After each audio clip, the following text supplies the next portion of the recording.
Naya Marca, quiero agradecer por la invitación. Yo voy a hablar lo que son las enfermedades transmitidas por vectores, un tema muy importante que posiblemente muchos puedan llegar a ver y también la importancia de su conocimiento. Así que vamos a iniciar. Eh, ya, listo. Bueno, ¿qué son los vectores? Los vectores de enfermedades van a ser todos aquellos organismos que van a estar involucrados en lo que son la transmisión de agentes patógenos. Estos agentes van a ser responsables de transmitir enfermedades, que esto también puede ocurrir tanto en los hombres como en los animales. Y tenemos dos tipos de vectores. Los vectores mecánicos y los vectores biológicos. El vector biológico va a ser un microorganismo infeccioso que va a experimentar un ciclo específico de multiplicación dentro del vector, que este va a transmitir la infección a través de hombre o animales. Y están luego los vectores mecánicos, que estos van a transportar al agente de una forma inespecífica. No hay un ciclo, no se modifica, no se reproduce dentro del vector, puede estar dentro o sobre su cuerpo, ¿no? Entonces el agente va a contaminar superficies y van a ser diseminadas con facilidad en una forma mecánica. Una manera, un ejemplo es la mosca, que vendría a ser un vector mecánico.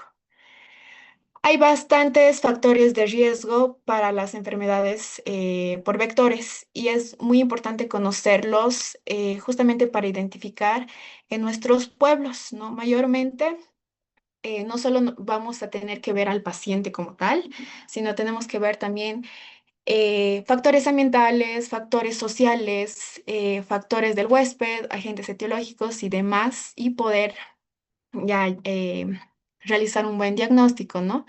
¿Cuáles son los factores de riesgo? Macrofactores. En factores ambientales está el tema de, por ejemplo, temperatura ambiente.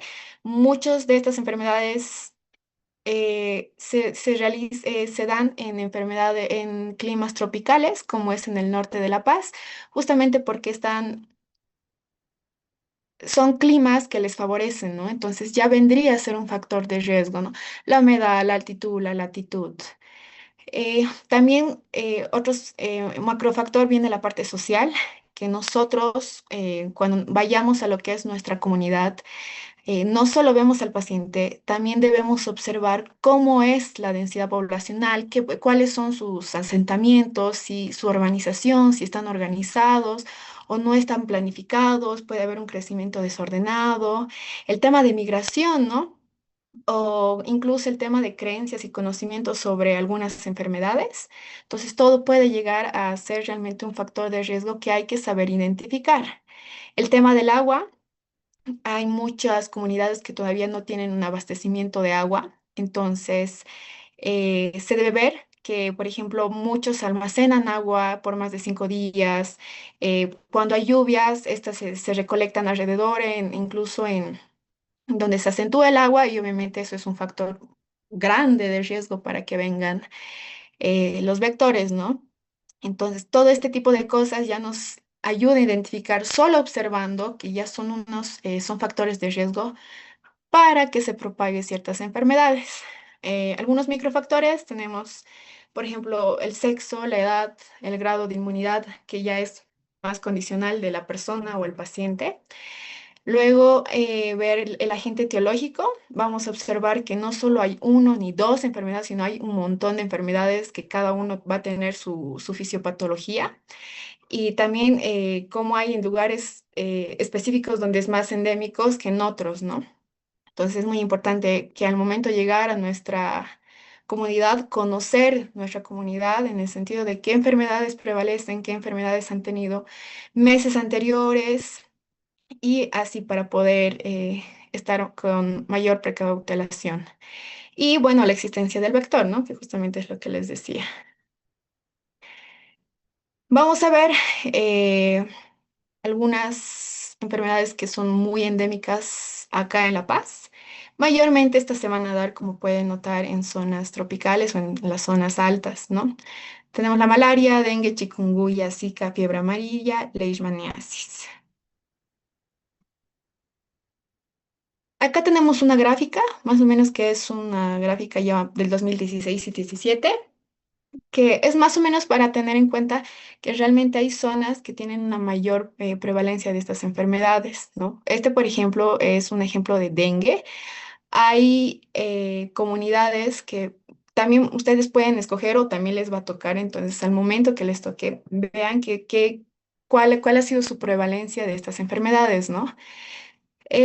Acá, por ejemplo, Palos Blancos llegó a tener 60 casos, pero a medida que ya se ha ido evaluando y creando sistemas para poder erradicarlo, ha ido disminuyendo, pero lamentablemente en la actualidad siguen prevaleciendo estas enfermedades, ¿no? Mayormente, como pueden ver, las zonas de riesgo elevado, riesgo moderado o leve riesgo, pero aún así seguimos manteniendo, ¿no? Lo propio es chikungunya, ¿no?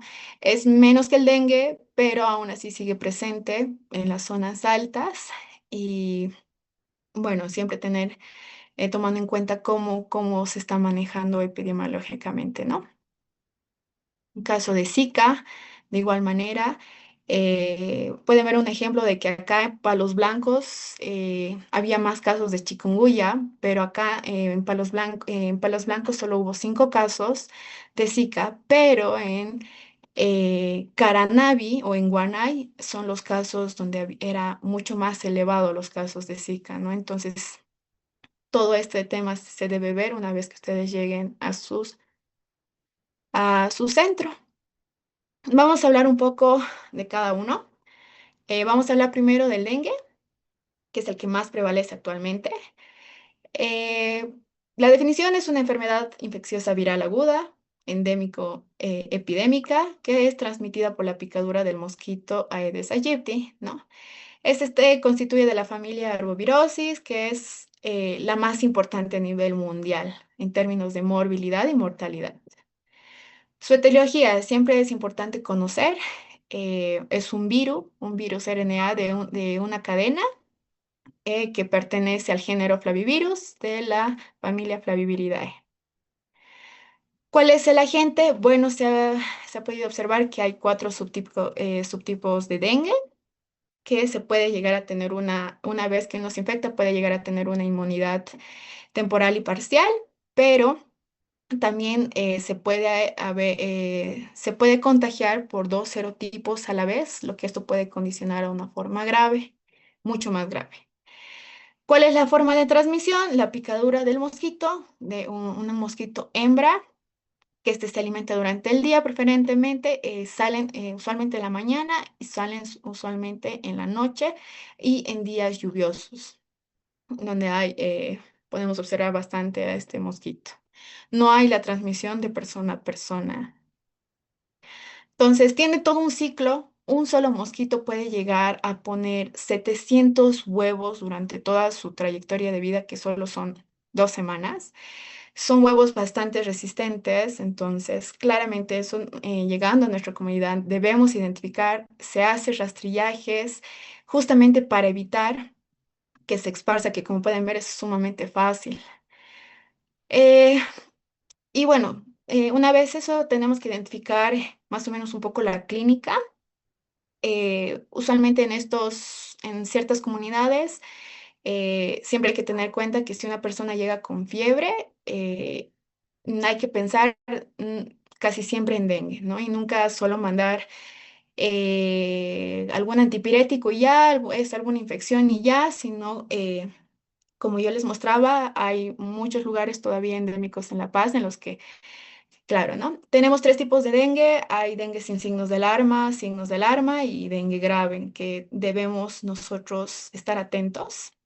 Nuevamente hay épocas, mayormente las épocas de lluvias, donde tenemos que ser mucho más cuidadosos, ¿no? Pero durante todo el año también. El dengue sin signos de alarma, bueno, usualmente las manifestaciones van a ser náuseas, vómitos, cefalea, mialgias.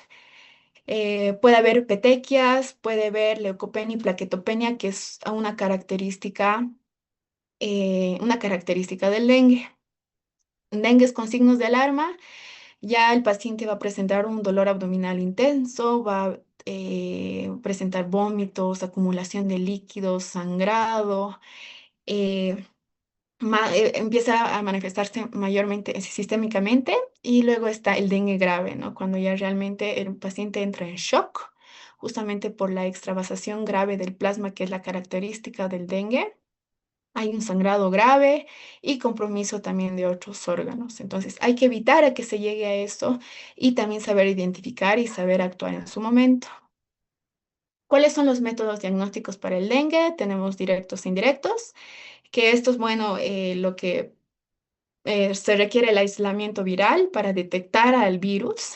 Y bueno, hay el método diagnóstico directo, que son las pruebas de PCR en tiempo real, que estas van a permitir incluso diferenciar serotipos. A eso hay que tomar en cuenta que hay muchos que se van a comunidades donde es primer nivel y no tienen pruebas diagnósticas. Si uno identifica, se necesita realizar las pruebas, incluso se lleva a segundo nivel o a un lugar, a la comunidad más cercana que tenga un laboratorio, ¿no? Eso tomen en cuenta porque muchas comunidades no tienen laboratorio para realizar, ¿no? Entonces se basa mucho en la clínica. Luego están los métodos de diagnósticos indirectos, que bueno, aquí nosotros encontramos lo que son anticuerpos, específicamente la inmunoglobulina M, que estos usualmente son muestras que se obtienen al sexto día del inicio de la enfermedad o de la clínica. Estas se pueden detectar en la fase de convalescencia temprana de la enfermedad. Y luego tenemos la prueba de ELISA, que justamente es la que va a detectar la detección de estos anticuerpos. Es sumamente sencilla, rápida, solo se requiere muestra de suero y se utiliza justamente para diagnosticar la vigilancia mayormente. Eh, ¿Cuál es el tratamiento? Bueno, hemos visto que hay tres grupos. En el grupo A, que era el más leve, se da paracetamol en adultos y adultas. Se da una dosis de 500 miligramos por vía oral cada 4 a 6 horas, ¿no? Con una dosis máxima de 3 gramos. En niños se maneja siempre dosis, kilogramo peso. En ellos va a ser 10 miligramos, kilogramos cada 6 horas con una dosis máxima de 3 gramos. Aplicar compresas húmedas en la frente y también como médicos se necesita ir, buscar y eliminar los criaderos del vector, que eso, como les explicaba un poco, se hace rastrillajes específicamente con el hospital, pero muchas veces también toca ir solo y hacer el tema del rastrillaje y votar y también hacer exposiciones, informar a la gente. Eh, ¿Qué debe evitarse? Y por eso decía, si un paciente llega con fiebre, un paciente llega con alguna molestia, no darle AINES, por eso es simplemente como ácido acetil salicílico, dipirona, diclofenaco, ¿no? Porque esto va a empeorar justamente todo lo que está eh, en el paciente. Entonces, el único que está recomendando es paracetamol. Entonces, por eso no se da el medicamento y ya, sino se debe observar la clínica mayor, ver si realmente es una área endémica o eh, y demás antes, ¿no? También está contraindicado la administración de medicamentos por vía intramuscular y rectal. ¿Qué se debe hacer? Esto es en los tres casos. El paciente debe estar en reposo, debe usar mosquitero durante la fase febril, debe tener una dieta normal, pero mayormente con líquidos, tanto adultos y adultas se les recomienda que tome abundante líquido, niños lo propio y desde líquidos como leche, jugos, sales de rehidratación oral, pero lo importante es mantener a la persona hidratada. Tenemos al grupo B que hemos visto que ya estaba afectando además a otros sistemas del cuerpo, entonces en este caso se debe estimular mayor la ingestión de líquidos por vía oral. Y si el paciente realmente no se encuentra con la disponibilidad de la ingesta de líquidos por vía oral, se administra lo que es ya una vía o líquidos intravenosos, justamente para rehidratarlo, ¿no? Entonces, mayormente se utiliza lactato de Ringer o solución salina normal. Y Bueno, y luego está la última fase que ya se debe hacer de igual manera, se realiza al grupo C, se hace una rehidratación por vía intravenosa rigurosa, donde, bueno, este es el tratamiento más eficaz para evitar muertes. Eh, Se debe hacer también un control exhaustivo de lo que son signos vitales, la diuresis, exámenes de laboratorio, todo lo que pueda informarnos de cómo está reaccionando el paciente, ¿no? Bueno, una característica que lo encontramos en una tabla, por ejemplo, es que hay una leucopenia y una plaquetopenia muy evidente en el dengue, justamente, que es lo que ocasiona todo esto de la deshidratación y demás. La chikungunya es otra enfermedad causada por un vector, que igual, una enfermedad vírica febril causada por el mismo mosquito del dengue. Igualmente es un virus ARN del género alfavirus. Chikungunya viene del idioma Kimakonde, que significa doblarse, que bueno, una característica clínica de la chikungunya es que el paciente tiene dolor de las articulaciones. Entonces es un paciente que, claro, es como que está un poco encorvado, adolorido y de ahí que deriva mucho el por qué doblarse, ¿no? La dinámica de la transmisión es la misma, es a través de la picadura de mosquito de hembras. Eh, bueno, y hay dos vectores principales, que es una diferencia con el dengue. Uno es el Aedes aegypti y otro es el Aedes albopictus. Estas están distribuidas por los trópicos, pero esta última también está en altitudes más templadas, ¿no? Hay dos casos, caso sospechoso y caso confirmado. El caso sospechoso es una persona que llega al centro con un cuadro febril de inicio súbito. Y la característica, nuevamente recalco, de esta patología son las poliartralgias, ¿no? Que estas pueden ser severas, incapacitantes y pueden llegar a tener un comienzo agudo.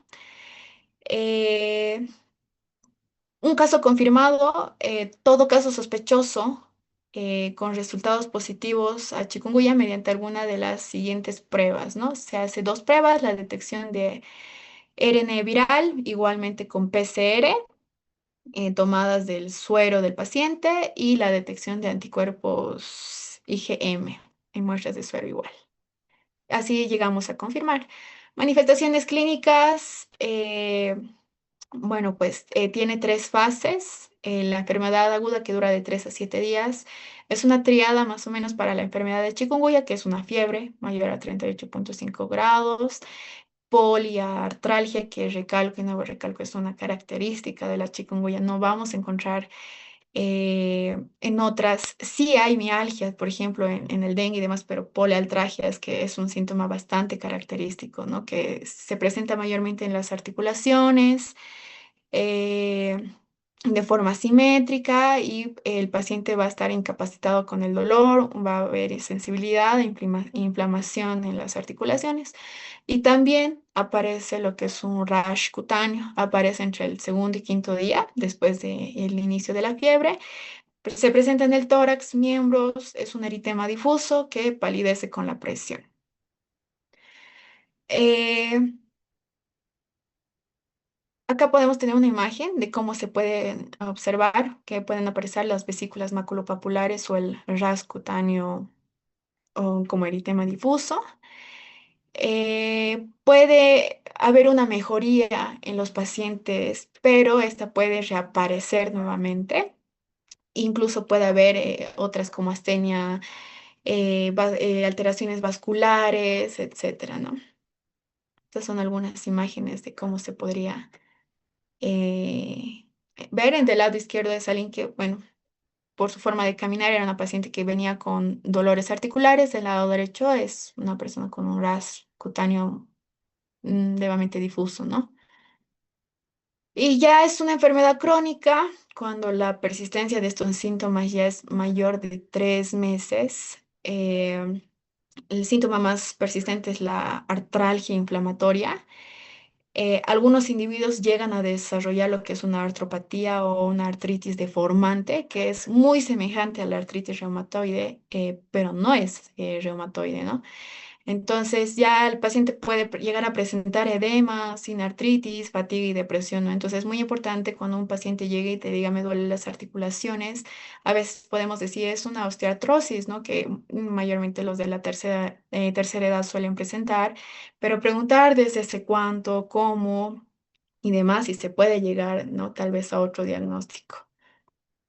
Puede haber otras manifestaciones que, bueno, son afectando otros sistemas, afectando el sistema neurológico, ocular, cardiovascular, dermatológico. Entonces es muy importante siempre tratar de hacer un diagnóstico temprano. Esta es una pequeña tablita un poco característica para ver un poco cómo diferenciamos entre dengue y chikungunya. Creo que la característica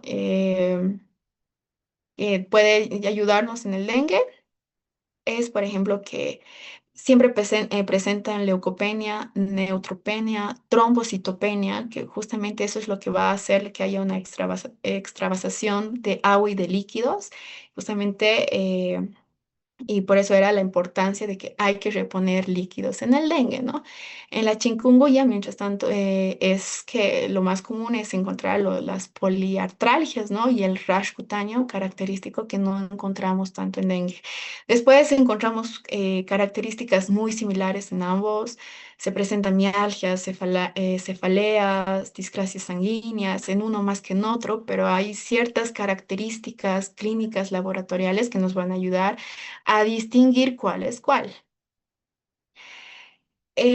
Para la chikungunya de igual manera no hay bueno, dengue o chikungunya, zika, no hay un tratamiento antiviral específico, entonces, de nuevo, se utiliza paracetamol de 500 a 1 gramo máximo hasta 4 gramos por día cada 6 horas y lo propio en niños menores, paracetamol. Si los pacientes presentan deshidratación, recomendar el tema de hidratación, sales de rehidratación o llegar en casos em, por vía endovenosa, ¿no? Tenemos aquí, bueno, unas tablitas que nos dicen que también podemos dar a otros medicamentos. Se puede dar ibuprofeno, naxopreno, meloxicam. Hay que tener un poco más de cuidados con estos medicamentos, que esto también nos va a ayudar el tema de que al dolor por las poliartralgias, cosa que hablábamos anteriormente, no se puede dar en dengue, ¿no? Mientras que en chikungunya sí ya se podría dar. Y tenemos el Zika, para no extendernos tanto, que el Zika de igual manera es por un vector. Acá tenemos una tablita. Eh, la mayoría, Zika, dengue, chikungunya, fiebre, mayormente van a ser ocasionados por un virus RNA. eh, Pueden ser de distintos géneros, distintas familias mayormente ocasionados por la picadura de un mosquito. ¿Cuál es la diferencia, no? Por ejemplo, en Zika de igual manera es muy tiene misma sintomatología que el dengue y chikungunya. Esta tiene conjuntivitis, que es una característica un poquito más del Zika.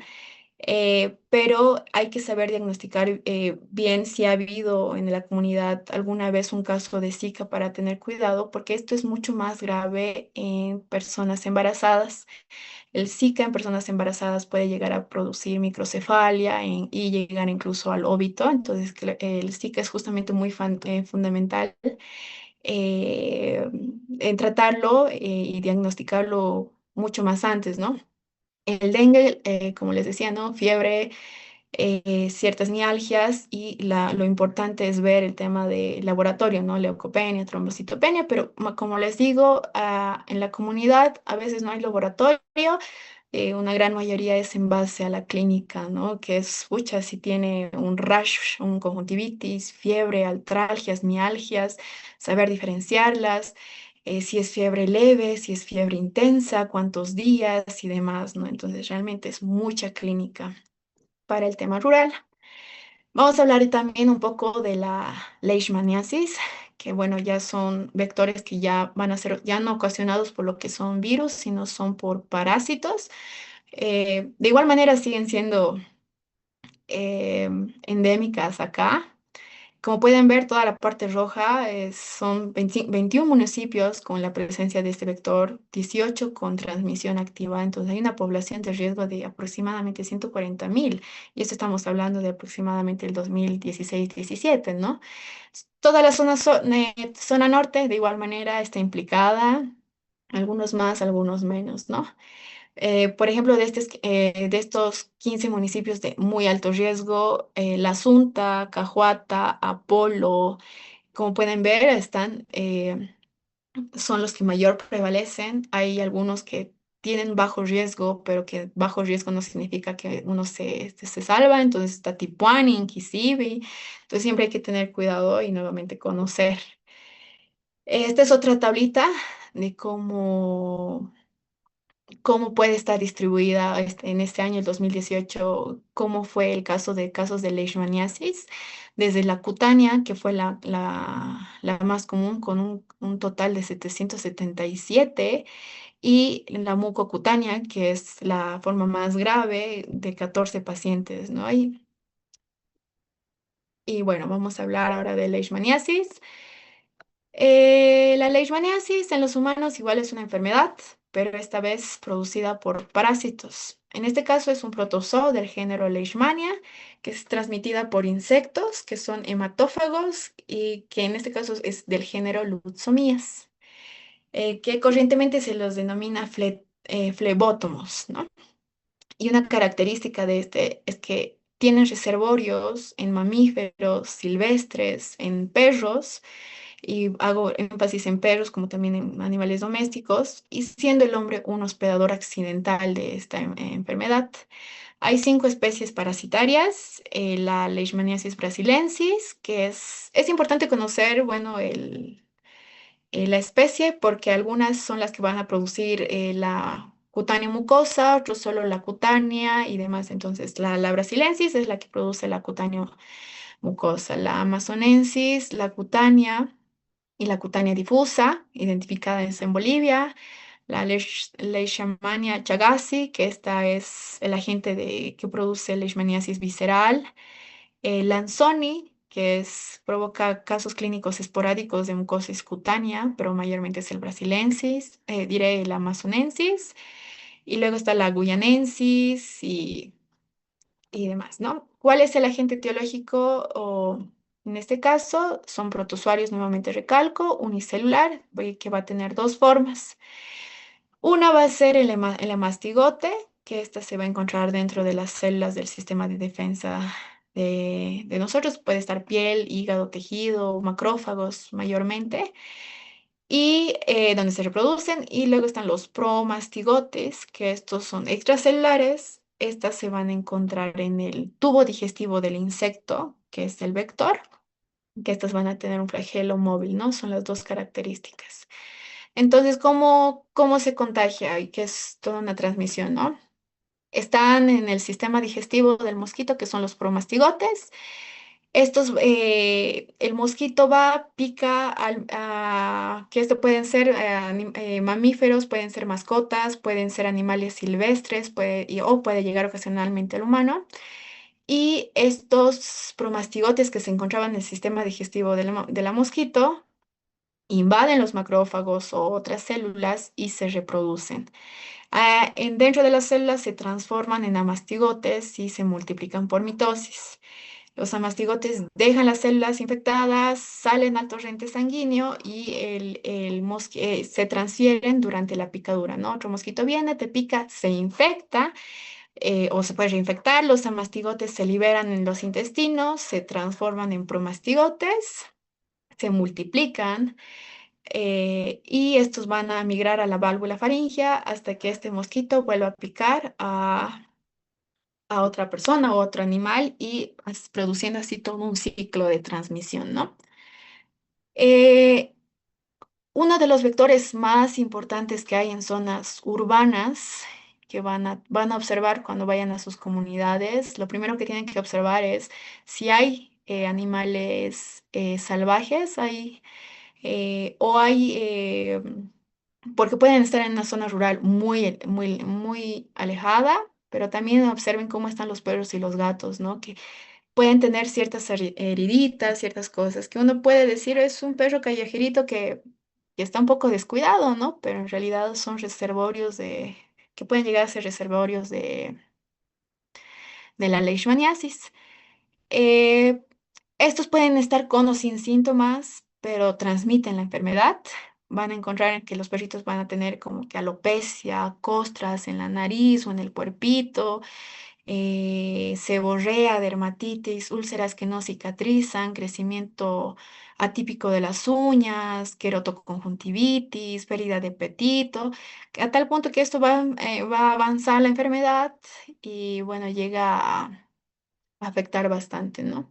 Nuevamente les decía, nosotros en nuestra comunidad podemos llegar a observar animales silvestres y estos pueden llegar a ser portadores, ¿no? Entonces siempre también identificar de a poco.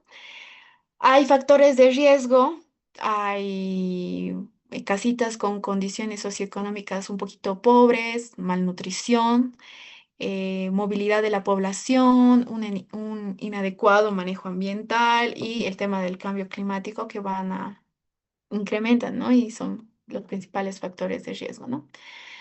¿Cuáles son las formas clínicas típicas? Como decíamos, hay la cutánea, la mucosa, la mucocutánea y la visceral. La cutánea es la forma más frecuente de leishmaniasis, ¿no? Las lesiones se presentan en el lugar de la picadura, generalmente que son áreas desprotegidas como los miembros o puede llegarse a la cara, todo lo que sea al alcance del vector. Posterior a la picadura se presenta una pápula que esta poco a poco se vuelve un nódulo y que alrededor del día 16 comienza a ulcerarse.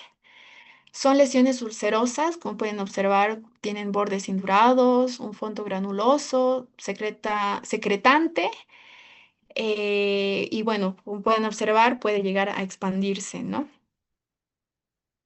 Luego tenemos lo que son la leishmaniasis mucosa. Estas se presentan después de muchos meses o incluso años después de haber cicatrizado la forma cutánea. La mayoría de estas lesiones aparecen en los 2 primeros años después de haber cicatrizado la lesión cutánea. Por lo tanto, lo cual es muy importante como sospecha clínica es buscar la cicatriz, que es la característica, ¿no? La leishmaniasis mucosa, bueno, el sitio inicial y más frecuente afectado es la mucosa del tabique nasal. Eh, la clínica viene en que la sensación de nariz tapada, prurito, dolor, de a poco también indican costras serosas hemáticas, secreción acuosa y sangrado. Y pasando el tiempo, llegan pacientes, o puede llegar, o puede haber el caso de que llegan con una perforación del tabique nasal, ¿no? Eso ocurre que se caiga la pirámide nasal y da el aspecto de nariz de tapir, ¿no? Que es bien común en la leishmaniasis mucosa, ¿no? La nariz de tapir. Puede llegar a afectar mucho más, puede llegar a destruir lo que es el paladar blando, el paladar duro, la úvula. Son lesiones, como observan en la foto, bastante destructivas, son granulomatosas, mutilantes, entonces puede llegar realmente hasta llegar a una insuficiencia respiratoria. Y bueno, ¿no? Acá podemos ver otro caso que no es ya en la nariz, sino está afectando lo que es el paladar blando, la úvula, y es un tejido granulado destructivo, ¿no? Tenemos por último la leishmaniasis visceral. Este se puede confundir con con procesos infecciosos. Porque el paciente va a presentar fiebre, fiebre de larga duración, ciclos irregulares, sudoración nocturna, fatiga, debilidad, anorexia, pérdida de peso. Una característica es la hepatoesplenomegalia. Como pueden ver en la imagen, hay una distensión abdominal que mayormente se ve sobre todo en niños, palidez, mucosas por anemia grave y pancitopenia, ¿no? Estos son, por ejemplo, algunas imágenes. La segunda imagen se recalca cómo no uno puede estar en contacto con o tener mascotas en las áreas rurales, pero hay que estar atentos no solo a los pacientes como tal o a las personas como tal, sino incluso ver alrededor cómo están sus perros, cómo están si tienen gatos o animales domésticos o animales silvestres.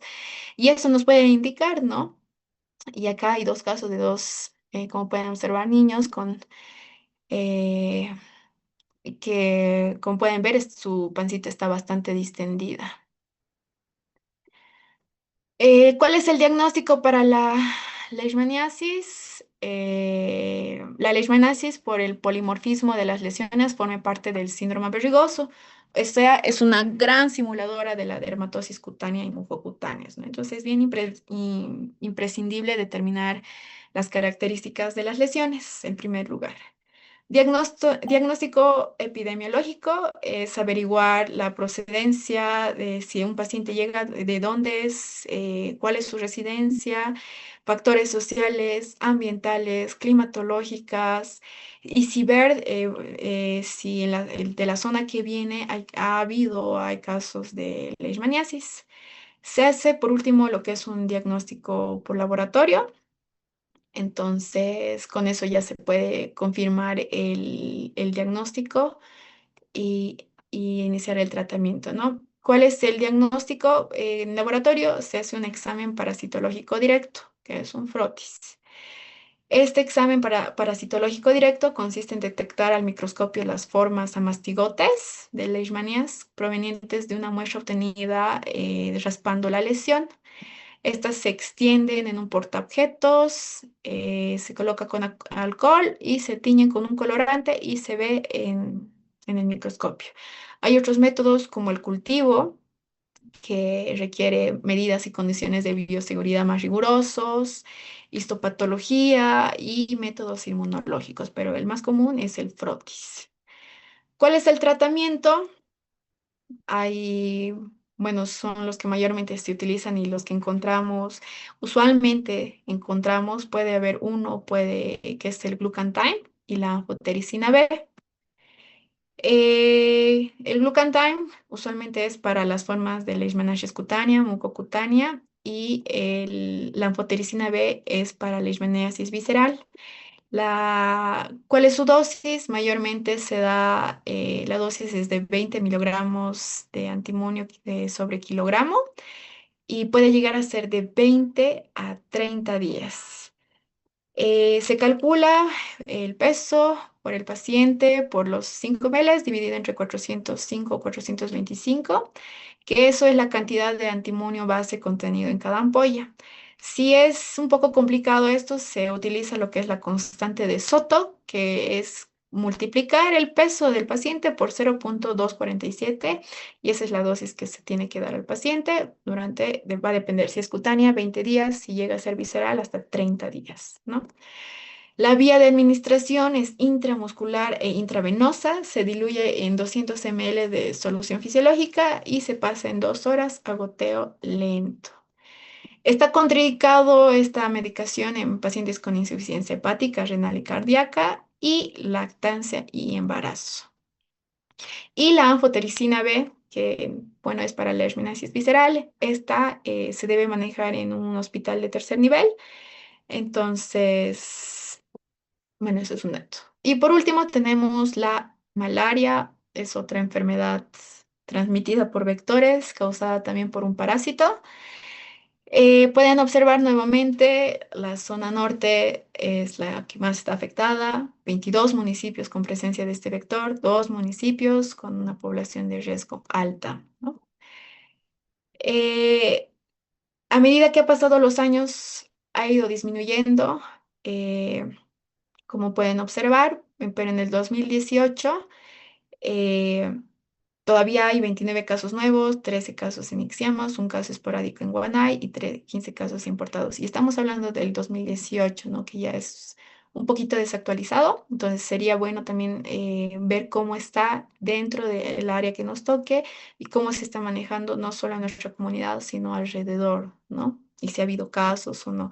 Últimamente no se ven muchos casos, el que más se ve es el tema de dengue, pero siempre hay que estar atento a la región, ¿no? O al municipio. ¿Cuáles son algunos departamentos con malaria que siempre hay que estar atentos? Pando, Beni, Tarija, La Paz. Y países con malaria, África, Brasil, Venezuela, Colombia, Ecuador y Bolivia, ¿no? Es una enfermedad parasitaria, infección endémica en el mundo, causa una mortalidad alta y es causada por la presencia del parásito Plasmodium. La malaria, o también se le dice paludismo, va a ser producida por un protozoario del género Plasmodium, transmitida por la picadura de un mosquito de hembra del género Anopheles. Hay cuatro tipos: el falciparum, el malaria, el vivax, el noulesi y el ovale. Que esta es la característica del mosquito.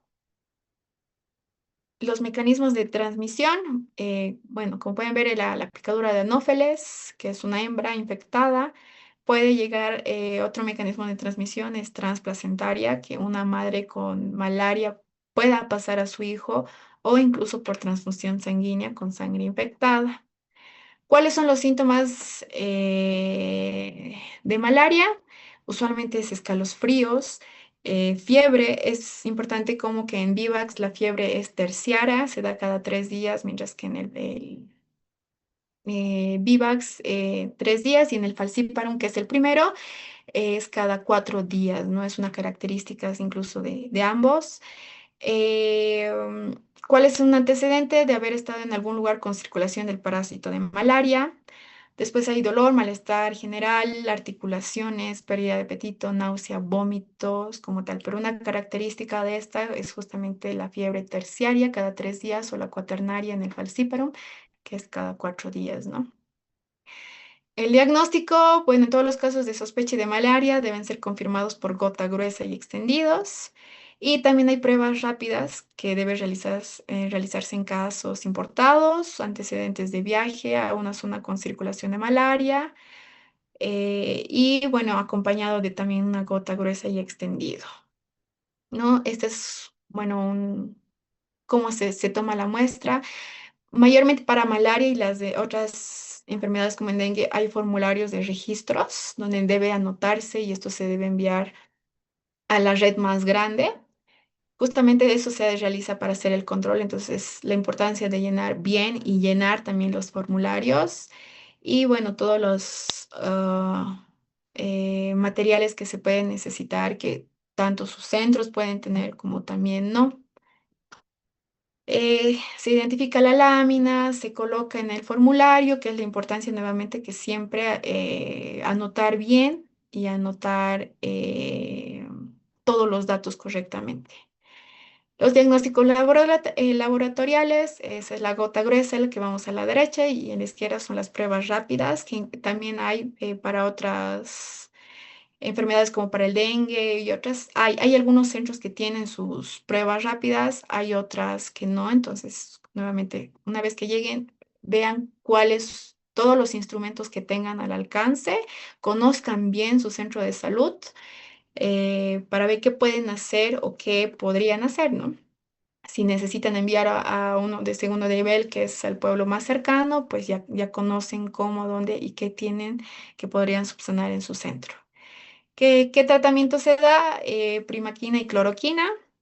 La primaquina no se debe administrar en niños recién nacidos ni niños de 3 a 5 meses, pero la cloroquina sí. Se necesita tener una prevención y control, así como en todas las otras enfermedades. Hay que tener una vigilancia epidemiológica, un diagnóstico y tratamiento oportuno, control de vectores, educación a la población. Deben salir ahí, dar charlas a la comunidad, casa por casa, hacer un rastrillaje, como pueden ver, y solo estamos hablando de enfermedades de vectores, ¿no? Y además hay mucho más. Prevención y promoción de la salud, primero que nada. Por último es, bueno, hay la estrategia de gestión integral contra el dengue, chikungunya y Zika, es la ley 889. Es un conjunto de actividades dirigidas a la prevención y control de dengue, chikungunya y Zika, que esto tiene 6 componentes importantes. ¿Qué es lo que más o menos ustedes deben hacer una vez que lleguen a su comunidad? Es la vigilancia epidemiológica, atención oportuna al paciente, manejo integrado de vectores, laboratorio, monitorización social y saneamiento ambiental. Son las 6 características de esta estrategia que se trata de mantener en todas las comunidades. Aquí está un poco desglosado, ¿no? Como la vigilancia establece detectar, notificar, tomar notas, decisiones para evitar que estas enfermedades se propaguen, una atención garantizada al paciente, garantizar un buen diagnóstico y un buen tratamiento. El manejo integrado de vectores se trata de controlar la reproducción del mosquito, ¿no? Salir, ir a las casas, informar si tienen agua estancada o agua en baldes, echarlas y recomendarles que no lo hagan. Si hay la posibilidad de que tengan un laboratorio, esto ayuda a garantizar el diagnóstico oportuno de las enfermedades y si no hay, manden. Envíen al paciente si tiene la disponibilidad o ustedes también pueden mandar, depende de la red. Movilizarse social y participación comunitaria, orientar, a hacer charlas, mejorar cambios de conducta en la población y pueden hacer acciones comunitarias de la prevención y control. Saneamiento ambiental, lo que les decía, ¿no? Son acciones técnicas socioeconómicas de salud pública y con el objetivo de mejorar la parte de la salubridad, ¿no? Entonces son algunos consejos para ustedes. eh, y bueno, eso sería la disertación. Muchas gracias. No sé si tienen alguna pregunta. Bueno, si hay esa contraindicación de la leishmaniasis con el tratamiento, entonces, ¿qué opciones tomamos? ¿Cuál contraindicación? ¿O a qué te refieres? Ahí no te veo. Había si tenía insuficiencia hepática, lactancia, por ejemplo, ¿no ve? ¿Sí? Y está con la enfermedad. ¿Qué opción tenemos entonces de tratamiento? Hay otros medicamentos, pero usualmente se los manejan en segundo o tercero nivel, porque en primer nivel, si se encuentran en primer nivel, van a ver que hay medicamentos, pero son muy poquitos o son muy básicos, ¿no? Y medicación para la leishmaniasis, medicación para otros, a veces hay que pedir. A veces hay que pedir y en últimos casos es mandar a segundo o tercer nivel. Si en tu centro no se encuentran medicamentos, hay que mandar sí o sí a segundo o tercer nivel. Entonces, más que todo eso, porque para ver si tiene alguna enfermedad cardíaca, alguna otra enfermedad renal, se necesita laboratorio, ¿no? Porque el paciente no conoce que tuviera. Entonces, es un poquito ahí controversial y complicado. Si son casos un poco graves que ustedes con la clínica pueden notar desde la parte de la auscultación, pueden preguntarle de cómo estás orinando, cómo es cierta clínica. A veces hay casos en que no hay que buscar el tratamiento que es el ideal, porque a veces no hay. Entonces, es derivar a un segundo nivel. Entonces, en segundo nivel tienden a tener la medicación o no, o incluso no, y estos derivan a un tercer nivel. La importancia es conocer la parte desde la prevención y lo primario y también saber si ustedes llegan a tener o no. Gracias, doctor. Una pregunta más. En el caso, nos dijo que la artritis reumatoide y la artritis que nos da por el chikungunya son similares en su clínica, ¿no? Y también va a tardar un poco en aparecer como tal la artritis. ¿Hay algún examen de laboratorio de imagen que pueda diferenciar una de la otra? La parte de artritis reumatoide entra la parte que se empiezan a deformar, son las características de que se hacen unos tofos, se hace la radiografía y se observa todo eso, pero no hay como tal una fiebre, no hay como una infección que se puede observar en lo que es en la chikungunya. En estas, al inicio no se deforman las manos como es en la artritis reumatoides, sino hay un dolor que con los años puede llegar a simular la artritis reumatoide. pero en este caso simplemente es un dolor fuerte, constante, fiebre, lo que decían, ¿no? Dolores, todo eso. Entonces, es una característica bien específica que la artritis como tal no tiene. Simplemente inicia con un dolor en las manos súbitos que poco a poco se van deformando y eso ya se hace para, bueno, artritis reumatoide es un diagnóstico inmunológico, ¿no? Que eso ya lo ven en tercer nivel. Pero en la chikungunya es síntomas muy similares al dengue pero característica es el dolor, pero no hay esas deformaciones como tal. Si en 3 años el paciente presenta y es ver su historial clínica, ¿no? Tal vez ha llegado en algún momento con dolores, tenía fiebre y otros síntomas y solo le han dado una medicación, pero no le ha ayudado, y 3 años llega a ti. Y tú lees su historial clínico, por eso la importancia del historial clínico te puede ayudar a diferenciar, ¿no? Pero usualmente esa sería la característica, ¿no? Para artritis reumatoide es un laboratorio inmunológico más que todo en tercer nivel. Y entonces, doctor, ¿habría algún tratamiento profiláctico para que no aparezca esta artritis como una secuela en nuestros pacientes con chikungunya? Porque al final Sí, es un creo que virus, ¿no? sí. Más que todo es conocer, no hay muchos casos, son casos muy muy pocos que llegan así, pero el tratamiento ideal por el momento es el tema de conocer, el tema de que no se reproduzca el tema del mosquito, ¿no? Entonces, lo ideal es erradicar. Y el cuerpo del paciente, como responda, no hay un tratamiento antiviral específico para que mate. Pues lo único que es que ayudar al paciente que recupere, ¿no? Entonces, fortalecer su sistema inmunológico, fortalecerlo a él, hacer que su saneamiento ambiental por ejemplo, se puede infectar, reinfectar, reinfectar, por ejemplo, ¿no? Porque tiene un saneamiento ambiental muy básico, entonces se cura y se vuelve a contagiar, se cura, se vuelve a contagiar, que eso va a ayudar a que obviamente progrese, ¿no? Entonces, ahí entra la parte de prevención. Entra la parte de prevención y, bueno, el paciente, la educación y demás va a ayudar justamente, pero un antiviral como tal, no, no hay para ninguna de las enfermedades virales. Muchas gracias, doctor. ¿Alguna duda más que tuvieran?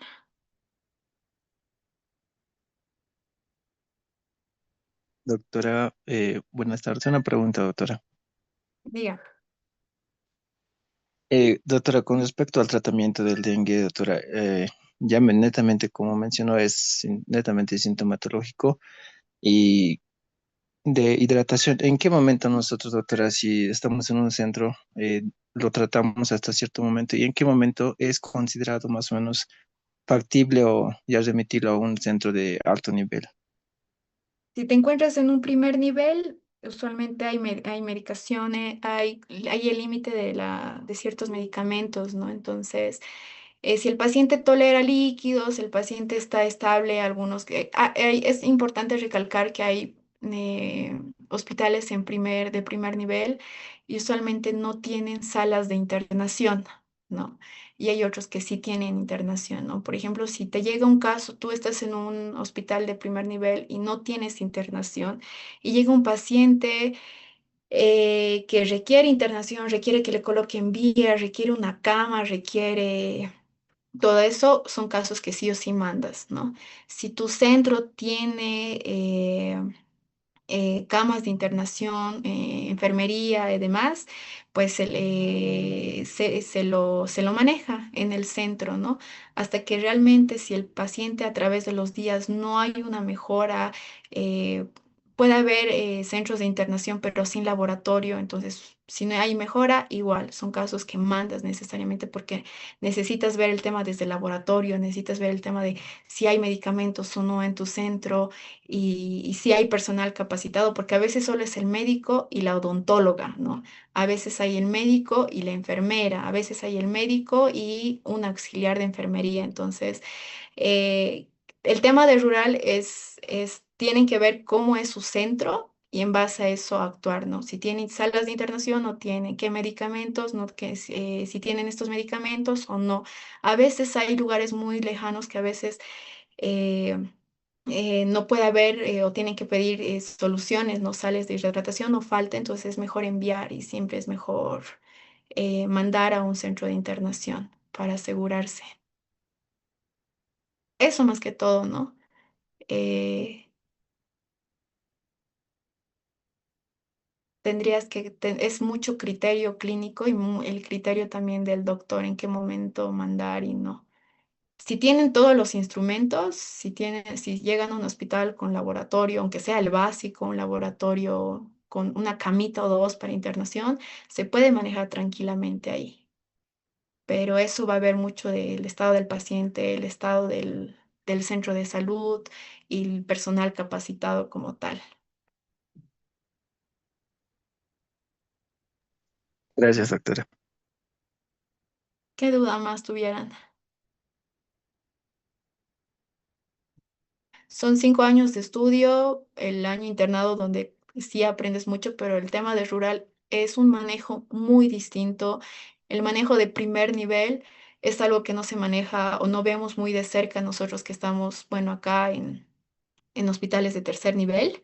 Entonces, van a ver que no es muy difícil, pero sí requiere harto estudio por el tema que les digo, no se ve mucha clínica, ¿no? Y es frustrante a veces que van a llegar pacientes y no hay laboratorio, a veces no hay ciertos medicamentos y se acaba y tienes que hacer malabares para ver y tratar de hallar un diagnóstico correcto, ¿no? A veces solo te basas en la semiología, a veces te basas en su historial clínico y ya sabes lo que tiene, entonces son muy pocos casos raros que se ven, pero hay, entonces siempre estén atentos, ¿no? A eso.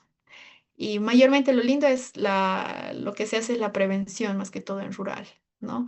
Como médicos en la parte rural es prevención, prevención y prevención. Eso sería todo. Muchas gracias.